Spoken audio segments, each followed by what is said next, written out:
इस तस्वीर को देखें। ये शख्स 6 साल की उम्र में ईरान का वली अहद बना और सिर्फ 22 साल की उम्र में ईरान का बादशाह बन गया। इस शख्स का नाम रजा शाह पहलवी था, लेकिन पूरी दुनिया इसे शाह ईरान के नाम से जानती थी। शाह ईरान एशिया में अमेरिका का सबसे बेहतरीन दोस्त था और यूरोपीय यूनियन शाह ईरान को अमेरिकन गवर्नर कहकर बुलाती थी। शाह ईरान अमरीकी वफादारी में काफी आगे निकल चुका था, लेकिन ये इस बात से बेखबर था कि अमेरिका इसका दोस्त होना तो दूर, इसकी दर्दनाक मौत का बंदोबस्त करेगा। अमेरिका ने शाह ईरान को अपने मुल्क में रोशन ख्याली लाने का हुक्म दिया तो इसने ईरान में दाढ़ी और पर्दे पर पाबंदी लगा दी। इसके दौर में अगर कोई बापर्दा औरत घर से निकलती तो पुलिस सरेआम उसका बुर्का फाड़ देती। शाह ईरान ने तमाम गर्ल्स स्कूल्स, कॉलेजेस और यूनिवर्सिटीज में स्कर्ट को यूनिफॉर्म बना दिया। शराब नोशी, रक्स और जिना फैशन बन गया। शाह के दौर में ईरान दुनिया का वो वाहिद मुल्क था जिसमें कॉलेजेस और यूनिवर्सिटीज के अंदर शराब की दुकानें थीं। यूनिवर्सिटीज में खवातीन की सौदेबाजी होती थी और इस मकरूह कारोबार को कानूनी हैसियत भी हासिल थी।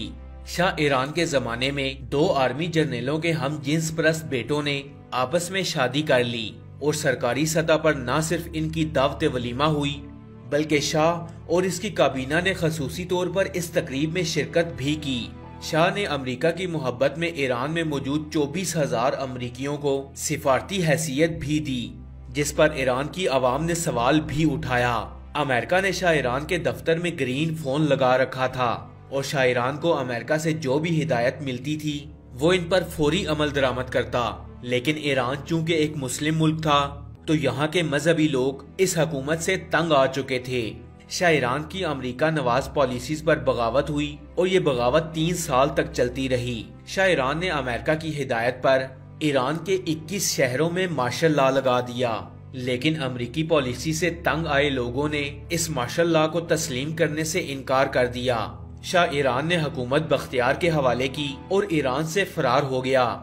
इसका ख्याल था कि अमेरिका इसकी वफादारियों का बदला देगा, लेकिन जूं ही शाह ईरान का त्यारा ईरान की हदूद से निकला, अमेरिका ने अपनी आंखें फेर ली और शाह ईरान का त्यारा अमेरिका में इंटर होने से रोक दिया गया। शाह ईरान पहले मिस्र गया, फिर मराकश, फिर बहमास और फिर मेक्सिको। शाह ईरान इस दौरान अमेरिका से मदद मांगता रहा, लेकिन व्हाइट हाउस इसका टेलीफोन तक न सुनता था। शाह ईरान 1.5 साल तक मारा मारा फिरता रहा, लेकिन किसी ने इसकी मदद नहीं की और अमेरिका ने इसके अकाउंट्स भी मुंजमद कर दिए। लेकिन आखिर में मिस्र के अनवर सादात को इस पर तरस आया और इसे मिस्र में पनाह दी। मिस्र के शहर कायरा में इसका इंतकाल हुआ और मरते वक्त इसके पास इसकी तीसरी बीवी के सिवा और कोई भी मौजूद नहीं था। लोग इसका जनाजा तक पढ़ने न आए और इसके बेडरूम में ही इसे दफन कर दिया गया। फ्रेंड्स, ये कहानी सिर्फ रजा शाह पहलवी की नहीं है। अमेरिका का हर दोस्त हुक्मरान इसी अंजाम का शिकार हुआ। आज पाकिस्तान में भी कुछ ऐसे ही हालात पैदा किए जा रहे हैं और पाकिस्तान के कुछ मेहरबान ये समझ बैठे हैं कि अमेरिका उन्हें उनकी हुकूमत बनाने में सपोर्ट कर रहा है। लेकिन ये लोग ये नहीं जानते कि मफाद परस्त अमेरिका तो सद्दाम हुसैन का न बना, रजा शाह पहलवी का न बना, तो इनका कैसे बनेगा। आज अमेरिका ने जैसे हालात पाकिस्तान में बना दिए हैं, बिल्कुल ऐसे ही हालात अमेरिका ने दुनिया के एक मुल्क चिली में बनाए थे। जब चिली के आमिर जनरल पिनोशे ने CIA की मदद से अपने ही मुल्क के एक जनरल अलेंडो की मुंतखब हुकूमत पर शब खून मारा था, क्योंकि जनरल अलेंडो इमरान खान की तरह अमेरिका को पसंद नहीं था। जनरल पिनोशे ने इक्तदार में आते ही चिली की आवाम के खिलाफ ऑपरेशन शुरू कर दिया। पिनोशे काफी अरसे तक चिली पर हुक्मरान रहा। इस दौरान पिनोशे ने अमेरिका के कहने पर चिली के हजारों शहरी कत्ल करवाए। अपने मुल्क में अमेरिका के कहने पर अमेरिका की नापसंदीदा तंजीमों पर पाबंदी लगाई और अमेरिका की ख्वाहिश पर अपने शहरियों के इंसानी हकूकों की धज्जियां उड़ा दी। कुछ अरसे बाद जब चिली की आवाम जनरल पिनोशे के खिलाफ उठ खड़ी हुई तो जनरल पिनोशे लंदन फरार हो गया। इसका ख्याल था कि बरतानिया और अमेरिका इसकी वफादारियों की कदर करेंगे, लेकिन लंदन पहुंचते ही ब्रिटिश पुलिस ने इसे गिरफ्तार कर लिया और इसे नजर बंद कर दिया। जनरल पिनोशे ने इस बुरे सलूक पर अमेरिका से एहतजाज किया, लेकिन अमरीकी हुकूमत ने इसे जवाब तक देने की जहमत गवारा न की। कुछ अरसे बाद बरतानिया की हुकूमत ने जनरल पिनोशे को चिली के हवाले कर दिया और चिली की हुकूमत ने इसे जेल में बंद कर दिया और इसके खिलाफ मुकदमा चलाया गया। मुकदमे के दौरान इसे हार्ट अटैक हुआ और ये वहीं मर गया। इसकी मौत पर पूरे मुल्क में खुशियां मनाई गईं, जबकि अमेरिका ने इसकी मौत पर ताज़ियत का एक पैगाम तक जारी न किया। फ्रेंड्स, बिल्कुल ऐसी ही एक मिसाल फिलिपीन के फर्नांड मार्कोस की भी है, जो 22 साल तक फिलिपीन में अमेरिकी मफादात की जंग लड़ता रहा।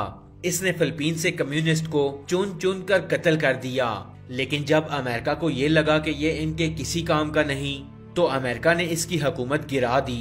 मार्कोस अमेरिका आ गया। अमेरिका ने इसे पनाह तो दी, लेकिन इसे वो इज्जत ना दी जिसका वो हकदार था। इसने अपनी सारी जिंदगी फकीरों की तरह अमेरिकी शहर के एक छोटे से मकान में गुजार दी और इसे एक आम रेफ्यूजी के बराबर अमेरिकी हुकूमत वजीफा देती रही और ये इसी तरह कसमपुर्सी की हालत में मर गया। फ्रेंड्स, सद्दाम हुसैन के नाम से तो पूरी दुनिया वाकिफ है। ईरान में इनकलाब के बाद अमेरिका ने सद्दाम हुसैन को इस्तेमाल करने का फैसला किया। सद्दाम हुसैन ने अमेरिका की बातों में आकर ईरान पर हमला कर दिया।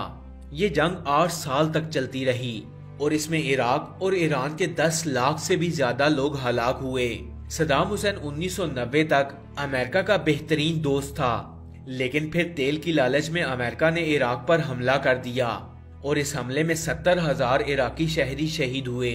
इसके बाद अमेरिका ने एक बार फिर से इराक पर हमला किया, सद्दाम हुसैन को गिरफ्तार किया और बाकायदा साजिश के तहत सद्दाम हुसैन को फांसी दे दी। शाह ईरान से लेकर सद्दाम हुसैन तक दुनिया की तारीख अमरीकी मफादात की भेंट चढ़ने वाले हुक्मरानों से भरी पड़ी है और अब पाकिस्तान भी इसके चुंगल में आता दिखाई दे रहा है।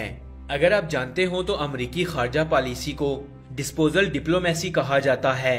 इनका फलसफा ये है कि खरीदो, इस्तेमाल करो और फिर फेंक दो, और इसी पॉलिसी के तहत ये इन हुक्मरानों को इस्तेमाल शुदा टिश्यू से ज्यादा अहमियत नहीं देते।